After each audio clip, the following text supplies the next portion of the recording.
ahoana moa nisy ny anambarako aminao hoe tsy niova ny heriny mba tsangany tsara ny tanan'izay miainy enoy a tsy nisy nanatika Andriamanitra tao amin'ny bokin'ny Genesis rehefa namorona ny tany izy averiko tsy nisy olombelona nahita n'Andriamanitra tao amin'ny bokin'ny Genesis rehefa namorona ny tany izy rehefa namorona ny olona avy amin'ny vovoka Andriamanitra tsisy olombelona anankiray nanatika fa tantara tao anaty baiboly nahafantaran'ny olona hoe ohatr'izao ny zavatra nitranga tany aloha tsy natrery satria tamin'izany izy mbola tsy olona fa androany izy ny olona fantatrao ny génération na ny taranaka sy ny olona dia mandalo matoy ianao zany miteraka dia tadidio a tsarovy fandray androany tsy hoe ianao mamela taranaka dia le taranaka ondrainy eo dia ve ohatr'izay atratra ataonao tsara ny tanan'izay miaina dia ozy izy Andriamanitra vahiny amin'ny tantarany tany ny olombelona naniraka mpaminany mahery marobe izy mba hafahana mamerina ny fifantohan'ny olona amin'Andriamanitra satria ny olombelona taorininy lany tamin'Andriamanitra fa nanekeny any Satana tamin'ny nanekeny Damasef anohatra ny tenin'Andriamanitra tamin'ny voalohany dia tadidio very an'Andriamanitra ny olona zatra niankina tamin'Andriamanitra ny olona lasa nitady hery hafa ny olona zay ny mahatonga ny olona mila fanohanana ara-panahy normal ny olona raha mila fanohanana ara-panahy satria amin'ny voalohany ny olona dia nitohana an'Andriamanitra ara-panahy fa zao diso lalina ny olona satria nitratsetra ny mpamitaka tao hoe devoly nisarika amin'ny fifantohana sy ny sain'ny olona ho mpanampy sandoka mitondra vahaolana nefa tsy vahaolana ny anarany fa problema hafa ndray koa no entin'le vahaolana everiny fa omeny asoetiny eto ambonin'ny tany teteny aminao a vokatra zay zavatra tsy fantatry ny olona tamin'ny tantara lasy zay satria ao anatin'ny boky atao hoe baiboly a dia manambara zany tantara zany manokana amin'ny Genesis a Andriamanitra tsy fantatrao le izy vahiny eo amin'le tantara ianao fa nampahafantarina anao tamin'ny alalan'ny baiboly dia za teteny aminareo betsaka amin'ny olona na dia efa mivavaka azy sy mino an'Andriamanitra rehefa mamaky baiboly a dia ohatry ny mamaky angano vakino ny baiboly dia zao ny ataony efa mijery ny Genesis izy tamin'ny voalohany Andriamanitra nahariny lanitra sy ny tany dia zao ny ataony ontso ary Andriamanitra ny teny hoe misy mazava wow mahafinaritra zany a fa zao tsy fantany hoe zavatra réel zany zavatra tena izy zany dia ozy izy Andriamanitra naniraka amin'ny mpaminany be dia be izy nalefa n'Andriamanitra daholo ny mpaminany marobe reo mpaminany marobe nalefa n'Andriamanitra ireo a dia nanambara fotsiny hoe mbola ao Andriamanitra le Andriamanitra nampanoratra ny baiboly le nanokatra ny masony Mosesy ahafantatra ny zavatra tsy hitany tany aloha nanambara mikasika momba ny Genesis mbola ao izy ny antony naniraka andrely mpaminany izy naseho hita maso ny porofo-pamantarana tamin'ny afony latsaka avy tany an-danitra anamporofona hita maso tao maso ny vahoakan'Israely fa velona Jehovahandriamanitra n'Israely zay tompony naniraka ny Jeremia mpaminany izy naniraka ny Samuel izy naniraka olona maro izy nanomboka tany amin'ny androny Enoka mandraka androany maniraka olona Andriamanitra fa zao reo olona rehetra zay nirahan'Andriamanitra tany aloha dia tsy nahafeno ny fepetsy na afaka naneo lay tena maha izy azy tapa-kevitra amin'izay Andriamanitra zao ny izy ohatry ny anganongano amin'ny olombelona ny fisian'Andriamanitra fa aloha mihitsy za Andriamanitra hoy izy ho tonga nofy any ambonin'ny tany hiara iaina amin'ny olona mba aneo le tena nisy tany aloha zany hoe ny fahatongavan'ny Jesosy teto an-tany dia mba hatonga ny olombelona rehetra indrindra ny tao Jerosalema ahita sy alala fa mbola velona ny Andriamanitra ny Genesis dia hafa mafy eo an'Andriamanitra fantatrao hoe hoazavaiko le izy ahoana ary zao le izy efa fahatsara ny tanan'izay tendreny le izy zao le izy tsy anome fanoharana lavabe andro any arivo fa tonga dia hiditra amin'ny votoatiny rehefa tonga teto an-tany ny tompo dia zao ny endriny fotsiny ny ovo tsy teny tsy hita maso lazaina intsony izy fa lasa nofo lay teny tonga nofo hita maso ny aranonina tamintsika tao hoe Jesosy tonga izy nanambarany maizy azy fa izy ny mpamorona ary izy ny mpamonjy. Inona ny zavatra nataony? Nositsany ny marary, natsangany ny maty, diovy ny boka. Ary izy tamin'ireo jiosy izay niaino azy tamin'izany hoe raha tsy mino izay lazaiko ianareo na koa raha tsy minonareo hoe iza dia minona dia miasa fotsiny ihany azy. Jaona 5:10 ny 9:10 zao ny voasoratra ao amin'ny anaran'i Jesosy. Hoy ny Tompo ranamaly, minoa fa izaho ao amin'ny ray ary ny ray ato amiko, fa raha tsy zany dia minoa no ny asa ihany azy. Aoka ny asa sy ny vavolombelona ary ny fahagagana sy ny famantarana izay hoentiko hita maso anaporofona fa izaho ilay voasoratra hatrany amin'ny Genesis, izaho ilay nambara fa teny ampisin' izao rehetra zao. Fa zao ilay izy aseho amin'ny alalan'ny porofo hita maso amin'ny asa izay tanterahako ny maha izy aho. Iza aminareo. Sika malala fa ny asa nataon'i Jesosy rehetra ato amin'ny Baiboly dia porofo manambara mandriamanitra ny Genesis mpiandohana azy. Amin'ny ohatra anankiray aminareo aho ao amin'ny bokin'ny Jaona 5:7, Jaona 5:7 manomboka amin'ny 1 ka hatrany 9:10. Ary raha nandalo Jesosy dia nahita lehilahy jamba hatry ny fony voateraka izy. Io olona io jamba hatrany am-boaka. Ary mpianany nanontany azy hoe, Rabi ô, iza moa no nanoto io lehilahy io vasa ny ray aman-dreny niteraka jamba izy? Jesosy namaly hoe tsy io lehilahy io no nanotana ny ray aman-dreniny fa ny anehoana ny asan'Andriamanitra aminy.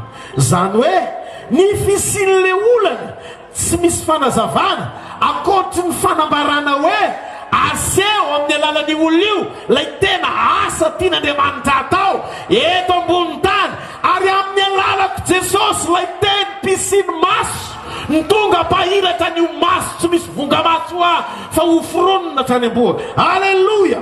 Dia ozy izy isika tsy maintsy manao ny asan'izay naniraka raha mbola atoandro ny andro, fa raha avy ny alina ka tsy mahazo miasa ny olona. Fa raha amin'izao tontolo zao dia fahazavan'izao tontolo zao rehefa nilazany izy dia jereo tsara amin'izay mihaino tsara avy ianareo.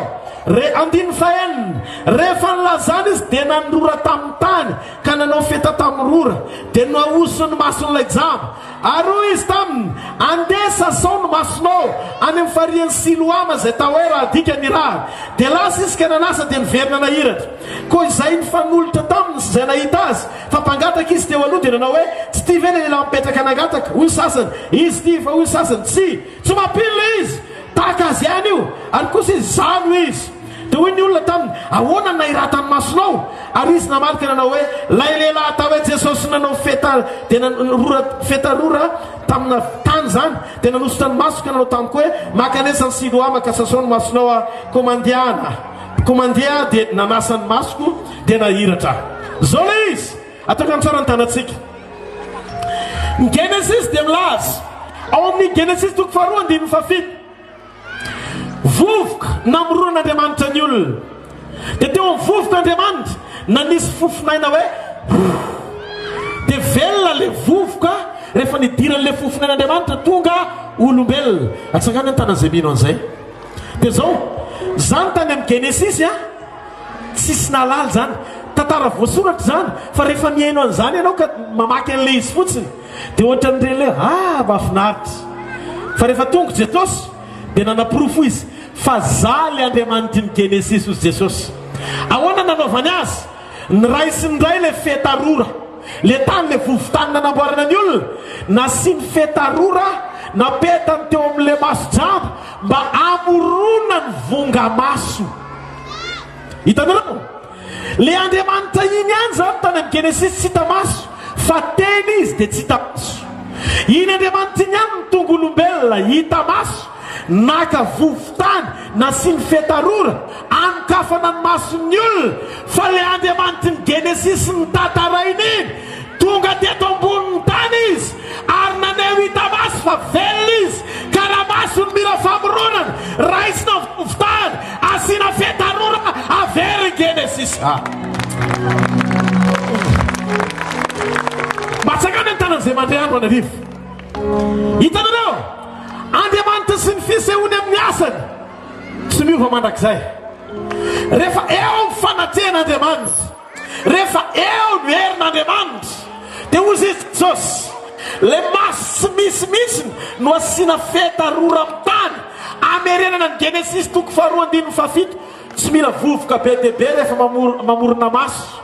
Ny olona roatra ka olona anankiray Adama ny fironina tsy maintsy vovoka be dia be natao ohatra ny entiky ny olona mihitsiny dia inona sina fofinaina dia tonga belona nataony sary teo iny fa zao tamin'ity ny mitoraka ity tratra fa io le Andriamanitra ny Genesis satria rehefa tsisy vonga masy le olona dia miverina amin'ilay nazatra azy tany aloha amin'izay izy raisiny ny vovotany naziny fetarora mironiny le vonga masy sy nisy lasa nisy andana sasao voany sasana tonga dia nahiratra taitra le rangahy taitra ny olona rehetra izy ve iny sa tsy izy dia izy iny ka antsy izy iny aiza fa le mpangatakata ny amboka ave dia lasa mahiratra tampoka androany antsy possible zany ka izy iny antsy izy iny tozy izy le rangahy zany izy ka fa hoana ny nahatonga nahiratra dia ozy izy nisy lehilahy anankiray atao hoe Jesosy fantatrareo io Jesosy io no hikasika amin'ny fiainanao androany arivo tsy hitany masonao izy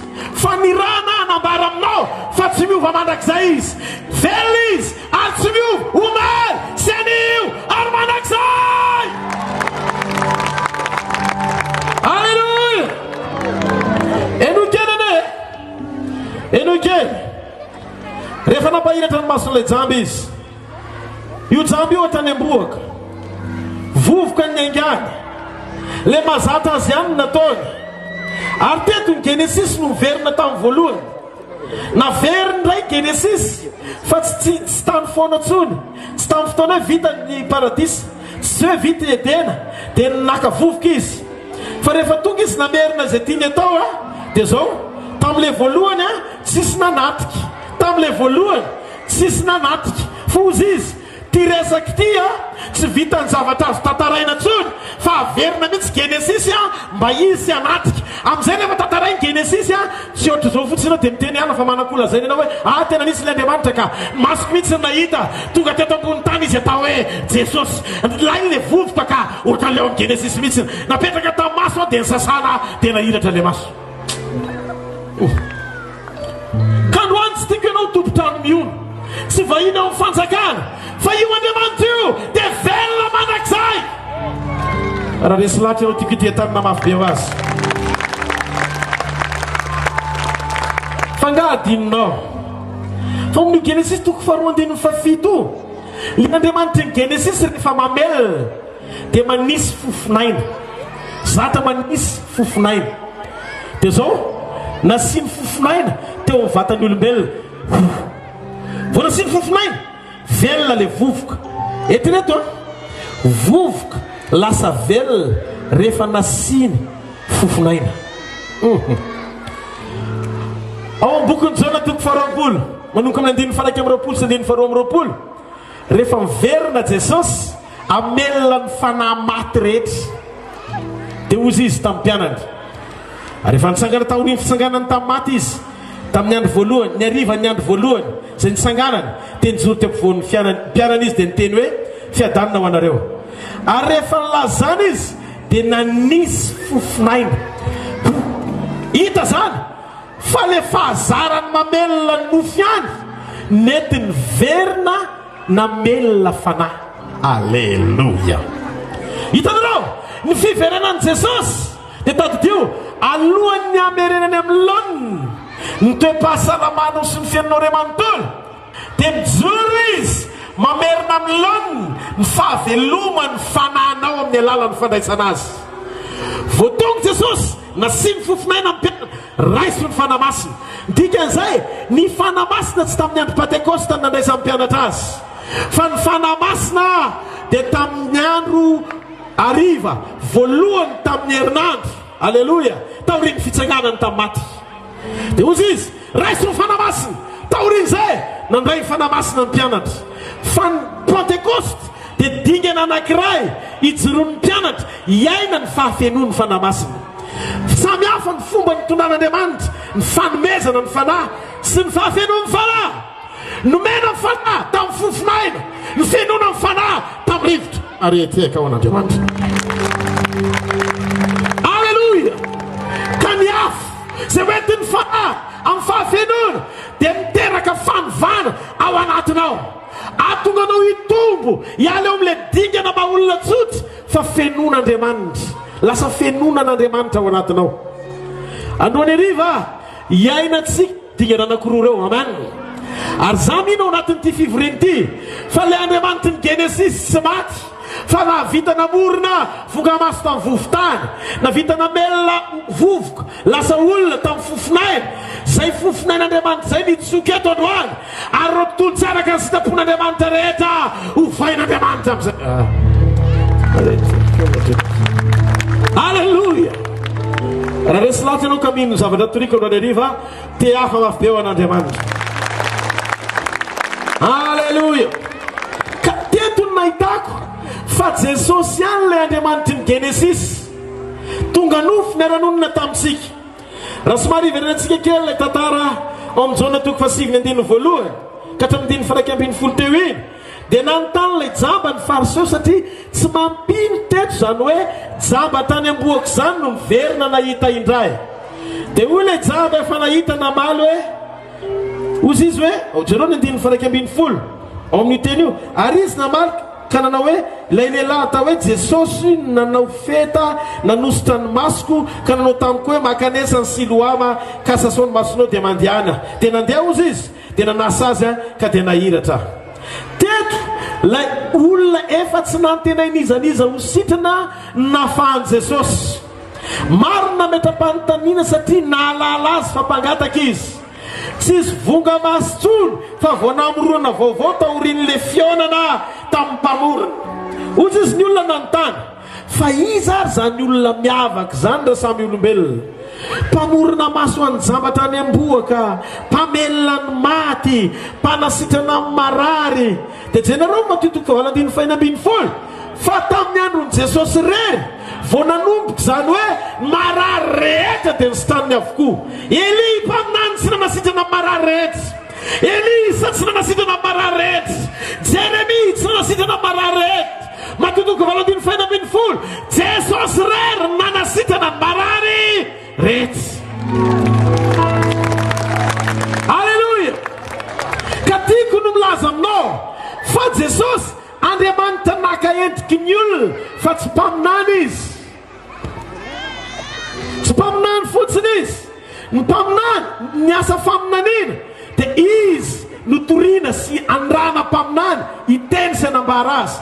Tsy mpitondra hafatra izy fa izy mihitsy no hafatra, tsy mahay tenin'Andriamanitra izy fa izy mihitsy ny tenin'Andriamanitra, tsy mpanangana izy fa izy mihitsy ny fananganana, tsy mpamonjy izy fa izy mihitsy ny famonjena, tsy mpanasitana izy fa izy mihitsy ny fanasitana. Dia hafa mafy be ho azy. Halleluia.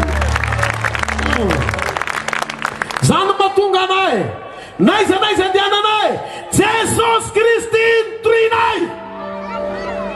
Alleluia. Jenareo boky Marka, raha baibolinao Marka 1:. Ao Marka 1:, ny 17:20 ka hatramin'ny 17:20. Ary niaraka tamin'izay dia nisy olona teo amin'ny sinagoga zay azo ny fanahy maloto ary niantso mafy raha lehilahy ka nanao hoe momba faninona akory zay sy ianao oro ny fahavalo eto. Ry Jesosy avy any Nazareto, avy andingana anay va ianao, fantatro fa lay masin'Andriamanitra ianao. Ary Jesosy niteny mafy taminy hoe manginy ianao, mivoaminy. Ary ny fanahy maloto na mifanitositona ny tenan'ilay marary dia niantso tamin'ny fiamahery ka niala taminy. Dia gaga 17:20, dia gaga ny olona rehetra ka mifanontany hoe manahoana re zao zavatra zao hoe fampianarana vaovao misy fahefany zao. Fa ny fanahy maloto aza no didiny ka dia manaiky azy. Ary ny lazany dia niely niaraka tamin'izay teny tontolo eny amin'ny tany rehetra ny Galilea. Inona ny teny tompo tenenina tamin'ny fotoana tongavan'i Jesosy teto ambonin'ny tany, nisehon'ilay teny tonga nofo. Ny baiboly dia milaza velom-panontaniana mihitsy ny olona rehetra nahitan'i Jesosy namoaka demonia, satria talohan'i Jesosy tsy mbola nisy demonia nahazo navoaka.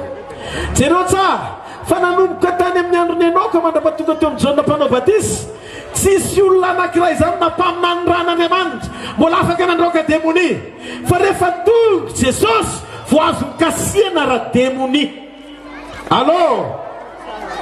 Ao vetsika e!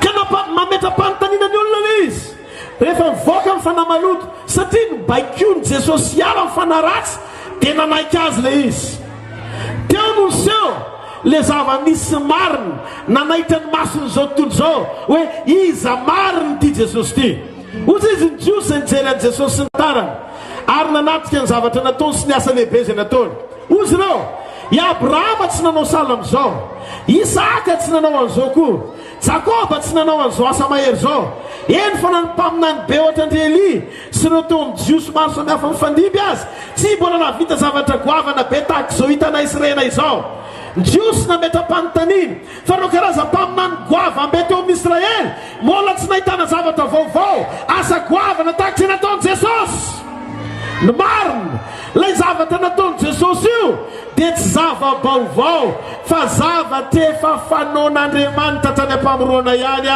saingy na dia efa nambara teo amin'ny olona azy tamin'ny alalan'ny baiboly dia tsisy olona niny fa mipirina toy ny angano mahafinaritra ny sofina fotsiny any fa rehefa tonga olombelona ny tompo niseho hita maso lay nambara tao anatin'ny teny hatrany amin'ny Genesis tena nalaina nefa ny fanamarinan'ireo jiosy ireo tamin'ny fametrahany fanontaniana teto amin'ny 520 hoe fa inona marina zao zavatra mitrango zao zava-baovao amin'ny teny feno fahefana zavatra mbola tsy fahita tamin'ireo mpaminany teo aloha mba hanehoana ny mampiavaka sy mampisongadina ny maha-Andriamanitra an Jesosy sy ny mampiavaka azy amin'ireo olona izay nampiasain'ny rehetra meloha talohany natongavany nanomboka tany amin'ny andron'ny Enoka tamin'ny andron'ny Joana mpanao batisa mbola tsy nisy sala amin'ny Jesosy satria izy ny lela mahery izy ny mpanafaka izy no ambony izy ny mpamonjy Jesosy.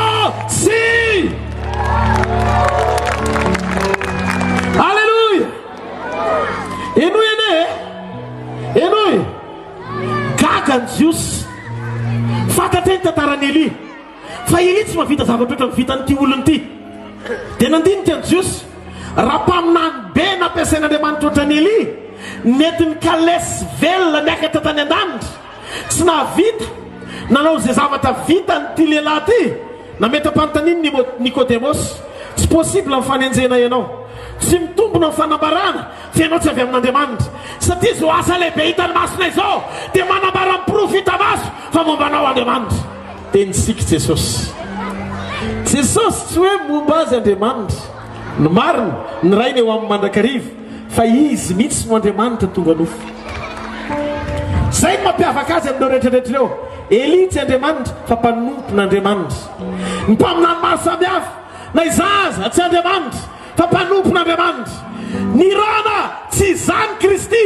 tsy zany Mesia fantsony ampelantanan'Andriamanitra nambara ny fahatsarany anaitra aminao fa tsy maintsy ho avy any amin'irao an-lanitra tahaka ny akarany izy tsy mahareteka ao an'Andriamanitra fa alohan'ny nisehony any aminao amin'ny lanitra ny rana hiteny aminao angon'ny olona rehetra iverina amiko nona sy mangetaheta olona mpahoriany demonie re olona rehetra zay tsy manana fanantenana intsony angon'ny olona fa mbola malalaka ny fanjakana ampidiry zay ivela mivara fa teteny aminao aripon'ny soavinandriny mety efa tanteraka sy ampy zay ny fotoana nanilikiliana anao ampy zay ny fotoana nampahoriany satana anao tonga amin'ny fotoana ny rana hitondra n'izao telegrama maika be zao teny fohy fotsiny lazainy Jesosy lazao ampony ny soavinandrina marary tianao ny rainao tianao izy ny rana hiteny aminao zao afaty zao miverena ny soavinandrina tianao Jesosy tena tianao amin'ny fony manontolo izy ny rana andro any arivo anambara aminao zany afaty zany miverena sokafo ny fonao eto tsisy zavatra hafa atao tsisy nininona zaraina aminao zay tsy mino ny ody zay tsy mino zay Andriamanitra hafa ny ivelany any tsy manan-javatra omenanao akoatra ny teny zay ary ny tenin'Andriamanitra ampy sy very satria ny teny di Andriamanitra ny rana hitondra hafatra aminao ilaza n'izao famarinana zao tianao Jesosy. Alleluia. Alleluia. Tsy fantatro hoe izy no any arivo ny olona mantso amaly ny antson'Andriamanitra atsangana ny tana zay olona amaly ny antson'Andriamanitra. Alleluia. Sarovy tato anaty baiboly mbola tsy nisy teny laza fa nisy herin'ny alana mivoaka tao amin'ny Eli nanisy heriniala tavoaka tamin'ny Mosesy tamin'ny fotoana nampiasain'Andriamanitra azy. Jereo baiboly ray manontolo fa tsy mbola nisy koa toko sy andininy milaza ao anatin'ity baiboly ity manambara fa nisy mpaminanina olona nampiasain'Andriamanitra ka nisy heriny voaka tamin'ny talohan'ny nahatongavan'i Jesosy, na Elisy na Jeremia na Isaia. Tsy mbola nisy voasoratra hoe nisy heriniala tao aminy anasitranany marary. Anankiray ihany mahavita manasitrana ny aretina rehetra. Raha ihany no afaka naneo fa nisy heriniala taminy. Le ramatoa nitsidrana nitiny 12 taona ao marika toko 5. Nandeha io ramatoa io efa nandany ny areny sy ny volany ray manontolo tamin'ny mpanao fanafody maro fa tsy nahita mpanafany. Ndray mandeha nandalo Jesosy. Io ramatoa io tsy teo alohany fa tao arinany, tsy teny akory. Fa nino ramatoa io fa raha mikasika ny sombotra avy avindamany fotsiny tonga dia ndray fanasitranana. Vao nikasika io ramatoa io tao arinany, taitra Jesosy, misy heriniala amiko, misy kasika tsy normalina teo. Dia ozy izy Petera, za manao bras dessus anao, za mamihana anao, za John mitazona ny lambanao, mety reo zany tsy le kasika mahazatra le antantaratsinareo fa misy zavatra nikasika teo zavatra hafa mihitsy le izy totika izy. Dia ozy izy le ramatoa, za tompoko no nikasika anao satria fantatry le ramatoa fa tamin'ny fotoana nikasiany nepita le hery nanasitrana azy na tsy niloka azy ny vavany. Jesosy zany tsy mila miteny vao manasitrana fa ianao afaka maka fanasitranana miainy amin'ny finonany anatinao fa na mikasika azy fotsiny dia afaka iseho le vokatra. Hitanareo le izy nisy hery niala taminy. Eli tsy isy hery niala taminy, Isaia tsy isy hery niala taminy, Jeremia jereo mpaminany rehetra vakeo baibolinao manomboka hatrany amin'ny Genesis ka hatrany Apokalypsy fa tsy isy hery niala tao amin'io tamin'ileo mpaminany rehetra tany aloha talohany nahatongavan'i Jesosy. Toy izy ny jiosy zava-baovao ty zavatra mitrangy eto Jerosalema ty, zavatra tsy fahita firy ty. Ary io moa zavatra mitrangy isaky ny misy zava-baovao mitrangy ataon'Andriamanitra dia tsy maintsy misy fanoherana ty tsy mahazatra le izy. Ny zavatra tsy mahazatra tsy maintsy mampametram-panontaniana. Alleluia. Fa zao ny fametram-panontaniana tsy midika hoe tsy mety le izy fa amin'ny fotoana isehon'Andriamanitra afaka manao zay tiany atao izy. Mafantatrao ve androany fa eto no mivavaka androany arivo ianao ny toerana no kasihan'Andriamanitra ao anatin'ny ten'Andriamanitra teo zao sura fa misy olona androany teo ny eo tonga dia nandray fanasitranana tao anatin'ny teny dia hafa mafy be eo anto. Avereny zao possible ny zavatra rehetra, avereny possible ny zavatra rehetra, avereny possible ny zavatra rehetra miaraka amin'ny Jesosy. Halleluja. Tokana ihany no mavita ny zavatra rehetra eto androany Jesosy Kristy. Tsy Abrahama no anarany, tsy Jakoba no anarany, tsy Isaka no anarany, tsy Eli no anarany, tsy Isaia ihany koa.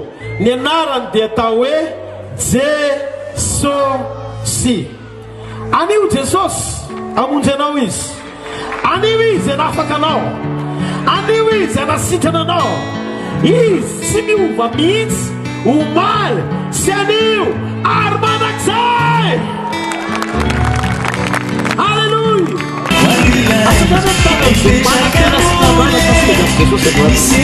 Alleluia.